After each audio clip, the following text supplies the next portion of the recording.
Me, 23F, and my husband, 26M, have been married for around 3 months, but we've been together ever since my sophomore year of high school, his senior year. We've done everything together. When he went to college, we made sure that I would go to the same school. He even turned down a better scholarship to go to a school that I had a better chance of getting into since he was one of the smart kids, and I was one of the more average kids. And when he finished, he immediately started working so that he could support us. And I drop out because he knew I hated school. He works as a software engineer right now, leaving company unnamed obviously. Sorry for the long background, but I just wanted to show that I do love him with everything in my being and everything he's done for me, and I wouldn't give him up for anything. I stay at home and take care of the typical cleaning and cooking and house maintenance, so we have a good relationship and we both put in a lot of work to make sure things stay afloat.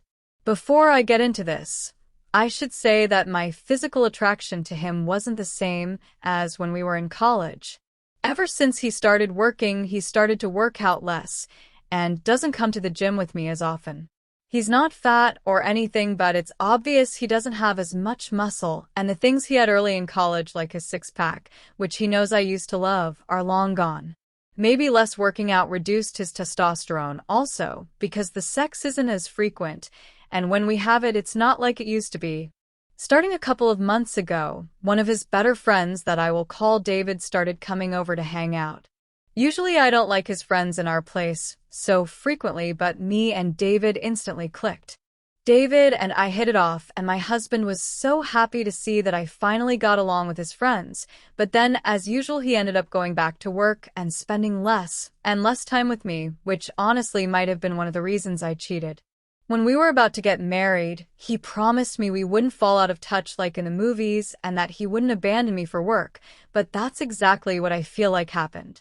David started swinging by a couple of hours before my husband got home to wait for him comfortably, so we started hanging out. We did everything together that I felt like my husband should have taken the time to do with me. We binged Netflix, talked about so much, went out to movies. Whenever people saw us, they said I looked happier, and at that point I think he was. David started swinging by to hang out with me more than my husband, so he came earlier and earlier, and soon it was just at the beginning of the day as long as he didn't have class. He's working on his master's. One morning when he came by and we started to binge Netflix, I didn't have as much clothes on as usually because he came at like 9, which was slightly earlier than expected, but I was already so comfortable with him it didn't matter. I only had a big shirt on and some underwear, and I didn't even realize until it was too late that I wasn't wearing a bra, so I felt awkward. Then David, as a joke, took off his clothes and only had a shirt and his boxers and climbed into bed next to me saying it was undies time, and he was abnormally close, but I ended up moving in even closer. He put his hand on my thigh, and I ended up moving to sit in between his legs, and before I even thought about it, he turned me around and he started grinding an erection onto me, and I kissed him. I didn't intend for it to go further than that, but he was everything that my husband wasn't anymore. He was still built, and I could tell he really wanted me more than my own husband had, so we ended up having sex. I trusted him, of course, so we never used protection throughout that day, and he gave me the opportunity to feel ways and do things I hadn't done in so long. I thought I would feel bad right after, but I didn't. I was only really excited that I was desired and wanted and satisfied again.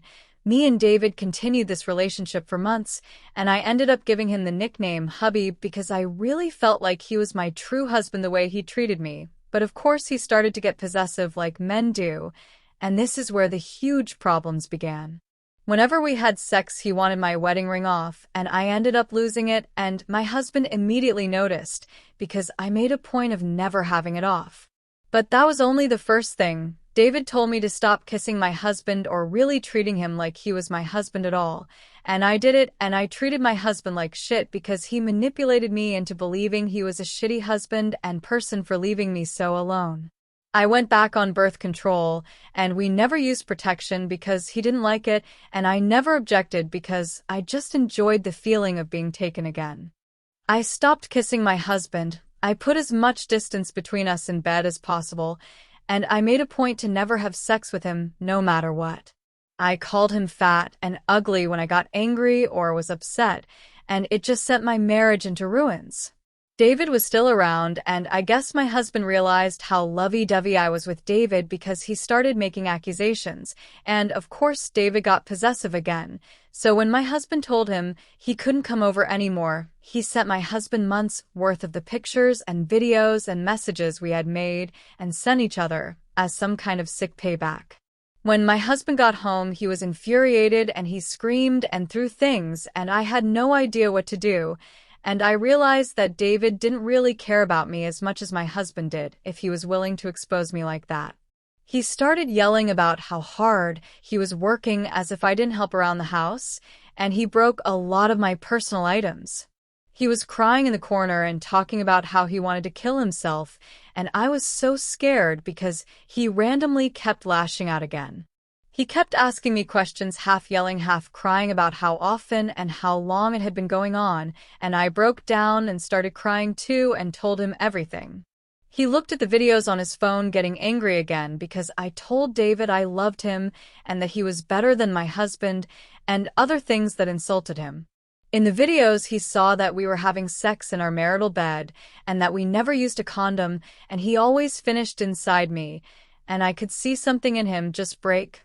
Maybe because he was my first time back in high school, and I didn't let him do any of that until we were married. He kept scratching at his skin and harming himself in weird ways and insulting himself like I would insult him when I got angry, and I was scared he was going insane.